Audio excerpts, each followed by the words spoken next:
Welcome back to the Michael D. Show today. He's from Europe. He lives in Colorado now. Matteo is a family man. He's a serial entrepreneur, and he's a part of the best-selling book, The Immigrant Men. Matteo, welcome to the Michael D. Show. How you doing? I'm doing well. Thank you for having me. Hey, I'm really glad to have you. What was it like immigrating to America, and what has that whole process meant to you? To me, immigrating to America has meant pretty much everything. It was an environmental change. I come from a very dark background of crime and addiction and inner child issues and a very hard childhood. And I wanted to change the environment and start over.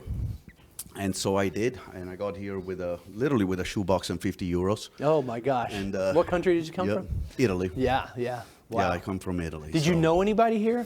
I did. I was working at a 5-star super luxury hotel in Milan as a waiter. Okay. And I got an opportunity because I knew a guy that knew a guy. You know how the Italians are.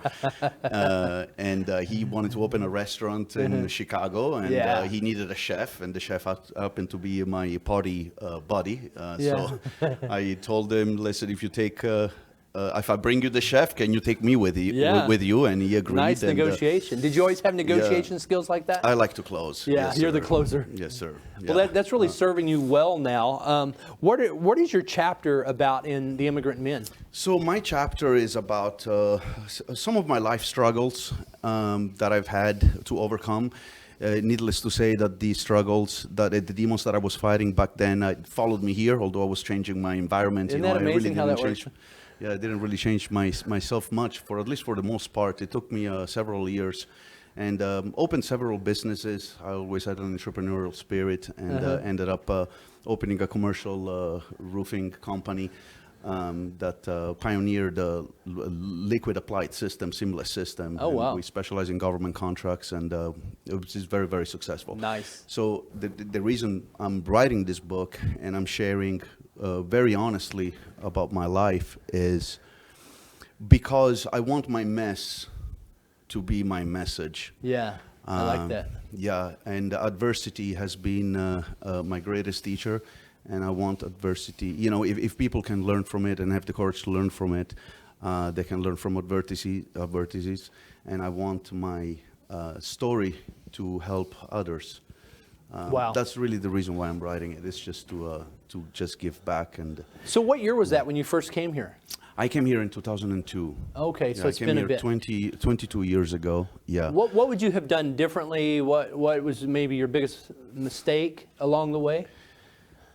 You know, Michael, there was so many mistakes that I've made, and you know when people say, you know, I have no regrets, that's kind of BS. Yeah, because I have lots of regrets. We have lots of regrets, right? We wish I didn't do many things.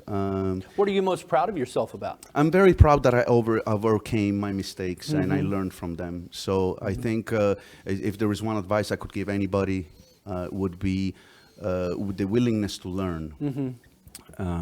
You know, one of my favorite quotes, if you're not willing to learn, nobody can help you. But if you're determined to learn, nobody can stop you. And I take that to heart. So I apply that with my spiritual growth and my self-development and with everything in life.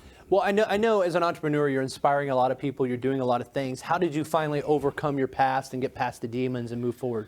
I think my kids have been crucial in this, the love for my family. I always wanted a family as a little kid because I didn't really have one. And family's important to you, isn't it? Yeah, family was always very important to me. And you know what the thing is that as much as I tried to have a family, I always managed to sabotage it subconsciously. Yeah. And it took a wonderful wife with a lot of patience. Oh, that's cool. To make me to become who I am today, because she stuck by me and she became a fierce ally. That's the kind of story every man needs to hear. So what's the best way for people to find you and follow you, continue to be inspired by you? Well, I'm writing a book, so this chapter with Immigrant Men is just a little bit of a preview of all the crazy stories that I have. There is a lot more. Do we follow you on Instagram or the website? We can follow me on Instagram and Facebook, and I have got a website. It's MatteoUSA.com. Matteo, let's give it up for Matteo on the Michael D. Show. Thank you.